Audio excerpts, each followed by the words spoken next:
پاکستان میں مرکزی مجلس شورا یا پارلیمنٹ کے دو ایوان ہیں، جن میں سے ایک ایوان زیری یعنی لوئر ہاؤس کہلاتا ہے جو کہ قومی اسمبلی ہے، اور دوسرا ایوان بالا یا اپر ہاؤس ہے، اسے ہم سینٹ کہتے ہیں۔ یہ دونوں ایوان مل کر مجلس شورا یا پارلیمنٹ بناتے ہیں۔ پارلیمنٹ بنانے کے لیے پاکستان میں دو طرح کے انتخابات ہوتے ہیں۔ ایوان زیری یعنی قومی اسمبلی میں عام انتخابات کے ذریعے نمائندے منتخب ہوتے ہیں، جنہیں ہر بالغ شخص براہ راست اپنے ووٹوں سے منتخب کرتا ہے، جبکہ سینٹ کے انتخابات اس سے قدرے مختلف اور پیچیدہ ہوتے ہیں۔ سینٹ یعنی ایوان بالا کیا ہے، اس کو کیوں بنایا گیا، اس میں الیکشن کیسے ہوتے ہیں، کب ہوتے ہیں؟ دوستو، ہماری ویڈیو سینٹ اور اس کے الیکشن کے اسی طریقہ کار کے متعلق ہے۔ عام انتخابات یعنی قومی اسمبلی کے انتخابات کا طریقہ بالکل سادہ سا ہے، جس کو اس مثال سے سمجھا جا سکتا ہے کہ فرض کریں ایک حلقے کے کل ووٹرز کی تعداد 5 لاکھ ہے۔ اس حلقے میں 8 امیدوار الیکشن پر کھڑے ہیں۔ ان میں سے ایک امیدوار کو 1,20,000 ووٹس ملے، دوسرے امیدوار کو 70,000، تیسرے کو 60، چوتھے کو 50 اور باقی چاروں نے کل ملا کر 1 لاکھ ووٹس حاصل کیے۔ یوں ان تمام امیدواروں نے 4 لاکھ ووٹ حاصل کیے اور باقی 1 لاکھ ووٹ کاسٹ ہی نہیں ہوئے۔ تو اس سسٹم میں جس امیدوار کو سب سے زیادہ یعنی 1,20,000 ووٹ ملے وہ کامیاب تصور ہوگا، جبکہ باقی تمام امیدواروں کی شکست تصور ہوگی، اور جو ووٹ انہوں نے حاصل کیے ہیں ان ووٹوں کے بدلے قومی اسمبلی میں کوئی نمائندگی نہیں ہوگی۔ یعنی ایک حلقہ جس کے کل ووٹرز کی تعداد 5 لاکھ تھی، ان میں ایک امیدوار صرف 1,20,000 ووٹ حاصل کر کے کامیاب ہو گیا، جبکہ اس حلقے کے باقی امیدواروں کے 2,80,000 ووٹ جو اس کی مخالفت میں کاسٹ ہوئے، ان کا کوئی شمار نہیں ہے۔ یعنی صرف 24% ووٹ حاصل کرنے والا امیدوار کامیاب قرار پایا، حالانکہ باقی 76% ووٹس اس کی مخالفت میں پڑے یا پڑے ہی نہیں۔ دوستو، یہی اس طریقہ کار کی وہ خامی ہے جس پر بہت ڈسکشن ہوتی ہے۔ دوستو، پارلیمنٹ کے دوسرے ایوان یعنی سینٹ کے اراکین کے انتخاب کا طریقہ کار ان عام انتخابات سے کافی مختلف ہے۔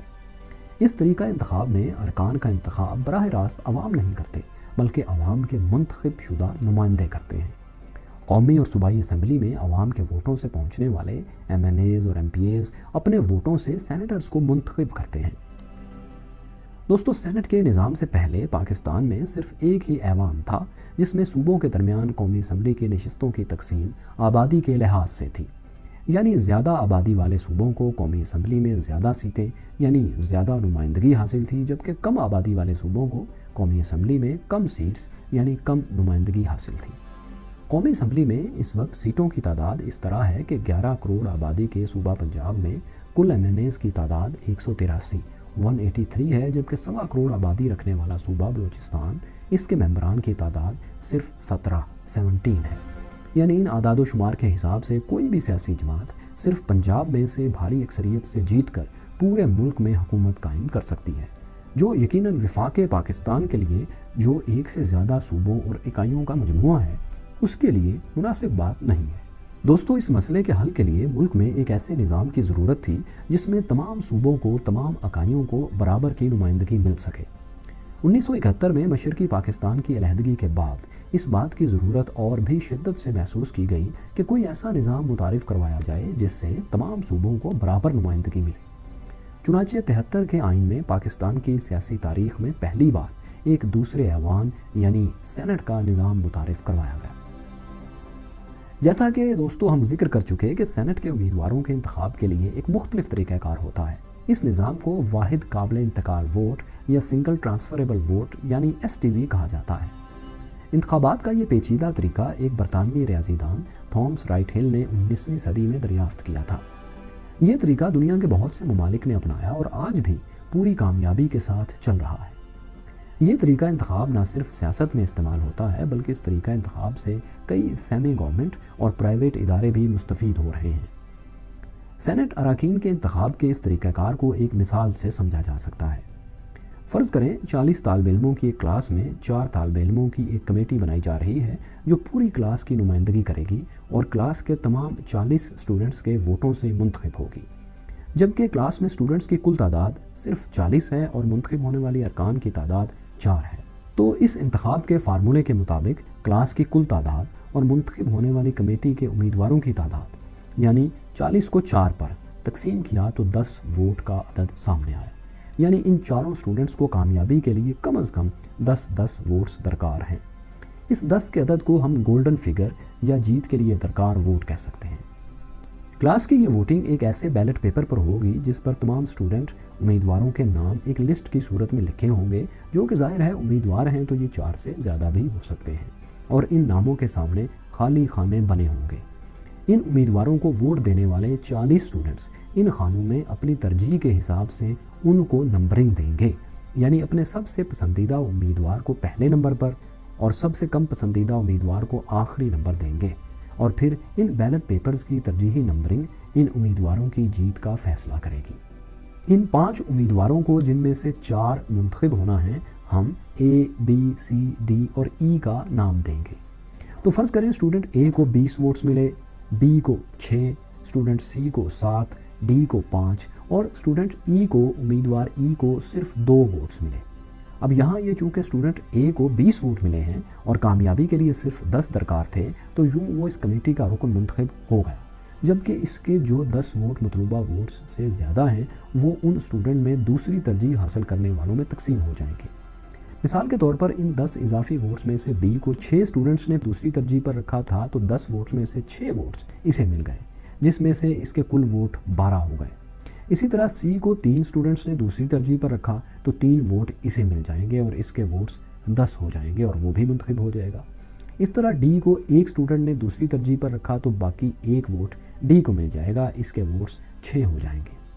اس طرح اب اس لسٹ میں B کے 12 ووٹ ہو گئے، جبکہ اسے کامیابی کے لیے 10 ووٹ درکار تھے، تو اس کے اوپر کے 2 ووٹ لسٹ میں تیسری ترجیح حاصل کرنے والے اسٹوڈنٹ کو مل جائیں گے۔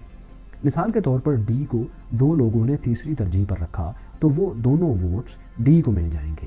اس طرح D کے ووٹس 8 ہو جائیں گے، اور چونکہ اس فارمولے کے تحت اگر کوئی امیدوار گولڈن فگر حاصل نہ کر پائے لیکن اس کے ووٹوں کی تعداد باقیوں سے زیادہ ہو تو وہ کامیاب تصور ہوگا، تو اس لیے یہاں D کامیاب تصور ہوگا اور اس کمیٹی میں A, B, C اور D منتخب ہو جائیں گے۔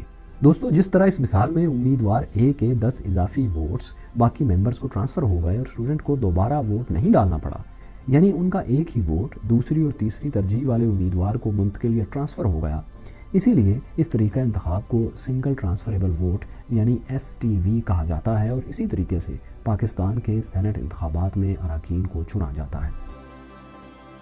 سینٹ اور قومی اسمبلی ایک ہی بلڈنگ میں واقع ہے اور دونوں ایوانوں سے منتخب ہونے والے اراکین کے تمام اجلاس مختلف فلورز پر پارلیمنٹ ہاؤس کی ہی عمارت میں ہوتے ہیں۔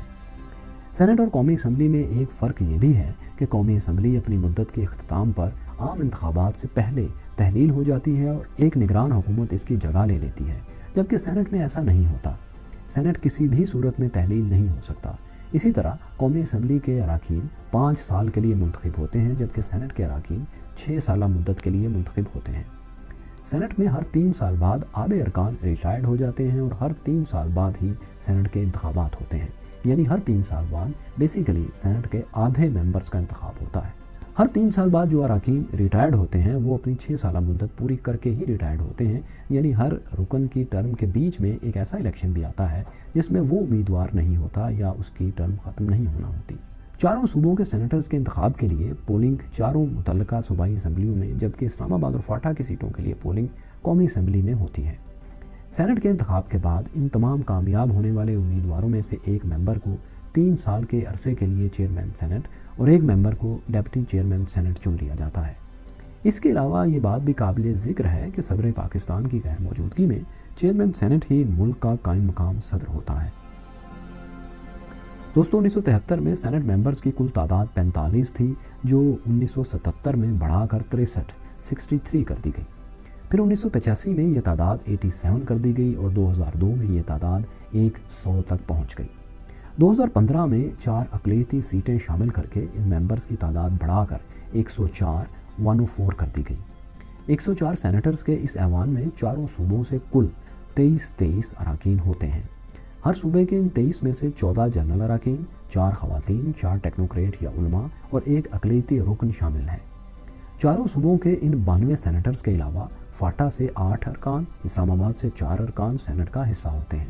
لیکن اب چونکہ فاٹا اور کے پی کا انضمام ہو چکا ہے تو فاٹا کی ان 8 سیٹوں کا حتمی فیصلہ ہونا ابھی باقی ہے کہ انہیں مکمل طور پر خارج کر دیا جائے گا یا پھر صوبوں میں بانٹ دیا جائے گا۔ دوستو، آخری بار سینٹ الیکشن 2018 میں ہوئے تھے۔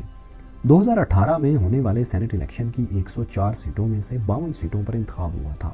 سندھ اور پنجاب سے 12 سینیٹرز منتخب ہوئے، خیبر پختونخوا اور بلوچستان سے 11 منتخب ہوئے، جبکہ فاٹا سے 4 اور اسلام آباد سے 2 ارکان ایوان بالا کا حصہ بنے۔ پنجاب اسمبلی کے ارکان کی کل تعداد چونکہ 371 تھی اور پنجاب سے سینٹ کی 7 خالی جنرل سیٹوں پر انتخابات ہونا تھے، تو پنجاب اسمبلی کے اراکین کی کل تعداد یعنی 371 کو منتخب ہونے والے سینٹ ممبرز کی تعداد یعنی 7 پر تقسیم کر کے گولڈن فگر نکالا گیا۔ اس فارمولے کے تحت ہر امیدوار کے لیے مطلوبہ ووٹوں کی تعداد یعنی گولڈن فگر 53 بنی، یعنی پنجاب سے ایک جنرل سیٹ حاصل کرنے کے لیے امیدوار نے 53 ووٹس حاصل کرنا تھے۔ اسی طرح بلوچستان کے اسمبلی ممبرز کی کل تعداد 65 تھی اور یہاں سے بھی 7 سینیٹرز منتخب ہونا تھے، تو بلوچستان اسمبلی کے اراکین کی کل تعداد یعنی 65 کو منتخب ہونے والے سینٹ ممبرز کی تعداد یعنی 7 پر تقسیم کر کے گولڈن فگر نکالا گیا۔ یہاں پر گولڈن فگر 9 آیا، یعنی بلوچستان سے ایک جنرل سیٹ حاصل کرنے کے لیے امیدوار نے 9 ووٹس حاصل کرنا تھے۔ اس فارمولے کے تحت کے پی کے اور سندھ کی صوبائی اسمبلیوں کے ارکان کا انتخاب بھی ہوا تھا۔ دوستو، 2018 کے بعد سینٹ کے یہ انتخابات 2021 میں منعقد ہو رہے ہیں۔ ان انتخابات میں 4 صوبوں اور وفاق سے کل ملا کر 48 سیٹوں پر انتخاب ہوگا، جن میں 11 ممبرز پنجاب اور سندھ سے منتخب ہوں گے، 12 ممبرز صوبہ کے پی کے اور بلوچستان سے، جبکہ وفاق سے 2 سینیٹرز منتخب ہوں گے۔ اور چونکہ فاٹا کا انضمام کے پی کے ساتھ ہو چکا ہے، تو فاٹا کے کل 8 ارکان میں سے 4 ارکان اپنی مدت پوری کر چکے ہیں اور وہ ریٹائرڈ ہو جائیں گے اور ان کی جگہ نئے سینیٹرز منتخب نہیں ہوں گے۔ ہاں، البتہ فاٹا کے باقی 4 سینیٹرز 2024 تک سینٹ کا حصہ رہیں گے۔ دوستو، ہماری یہ سینٹ کے متعلق ویڈیو آپ کو کیسی لگی کامنٹس میں ضرور بتائیے گا۔ شکریہ۔